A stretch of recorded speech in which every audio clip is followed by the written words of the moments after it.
Good morning. Welcome to this lecture number 9.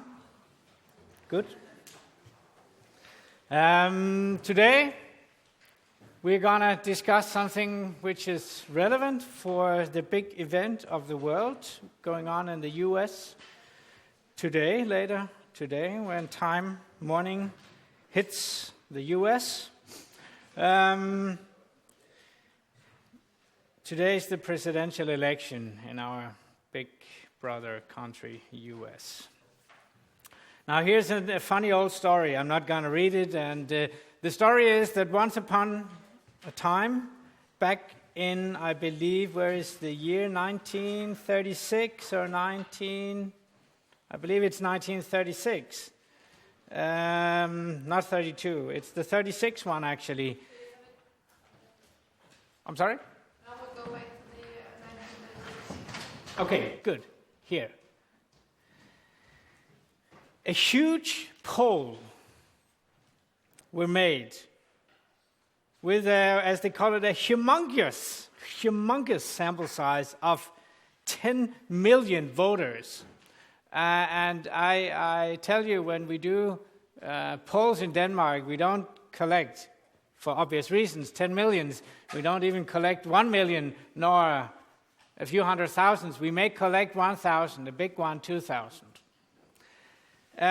So you should think, and that's what I'm going to teach you today, we should think that with 10,000, with a poll of 10,000, we should know completely what will happen on the day.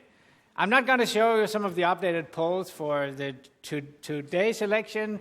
I guess what they say, it's pretty even. I know you should even look at polls for each state, because there is an election in each state, so it's on the state level, of course. What went wrong? That's the funny story here. What went wrong is that even though I teach you the important tools today to understand the statistical uncertainty of such numbers, we still have to be careful. And the carefulness is related to how these numbers were created. And that is, how did we do the sampling? Was it really random sampling or not? I told you some weeks ago that random sampling is important. Or at least, we don't get to that in our course. You could, if you do intelligently, there are different ways of sampling to still make sure that it's okay. But the random sampling at least is one way of making sure it's okay.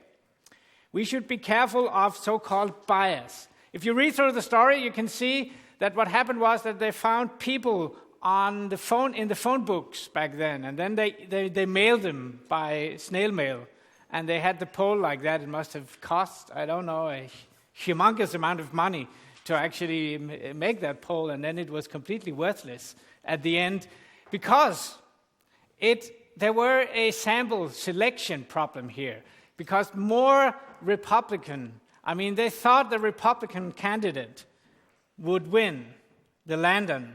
He was the Republican. Instead, a well-known, who was it? That's a bit,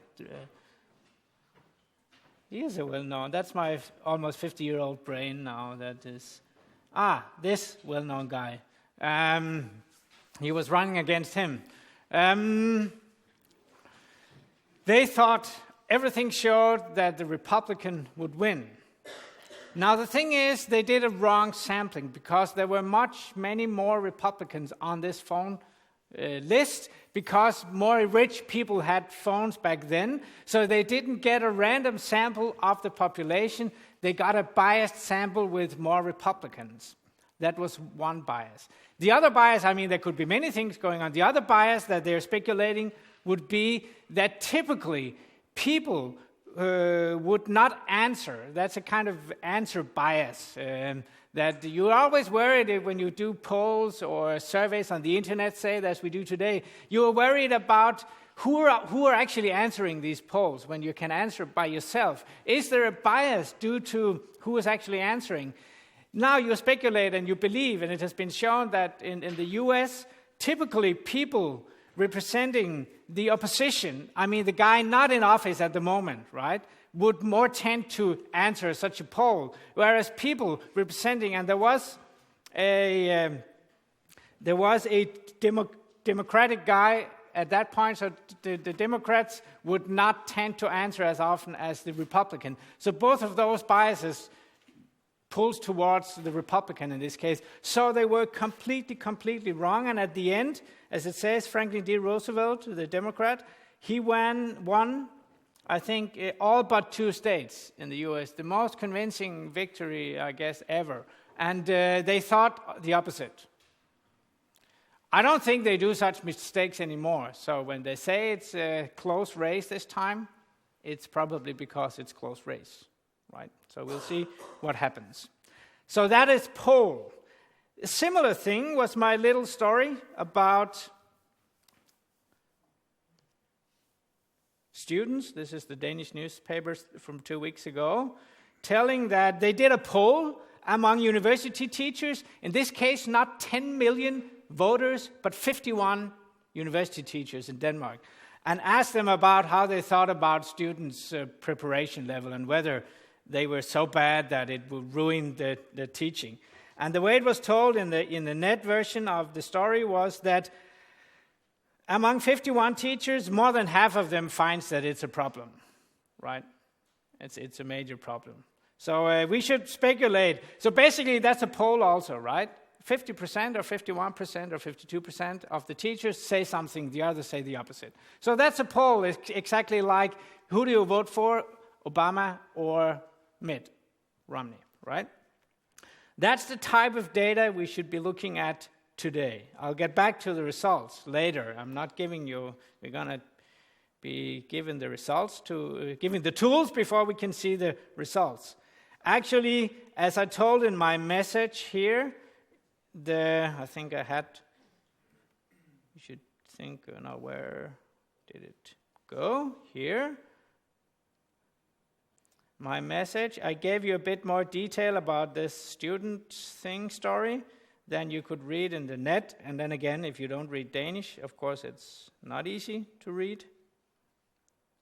I had the actual newspaper on my morning desk that morning. And if you actually look at what they say, it wasn't a yes-no scale, actually. It was a kind of, is it almost never that students' bad preparation is a problem? Is it rarely, or is it sometimes, or is it often, or is it almost always? Now, what they did was to add these 3 percentages to achieve the more than half 20-20-12, defining the sometimes belonging to the problematic kind, right? This has nothing to do with what I'm going to teach you today. That's a choice of how you want to convey the information. It's not wrong, as long as you tell what you do. You could have decided that sometimes that's not really a big issue on me. Sometimes a problem, I don't find that serious. So I would think that the 32% would be the interesting number. There's no yes and no's here. That's an interpretation thing that if you convey the numbers, people can do their own thoughts, of course.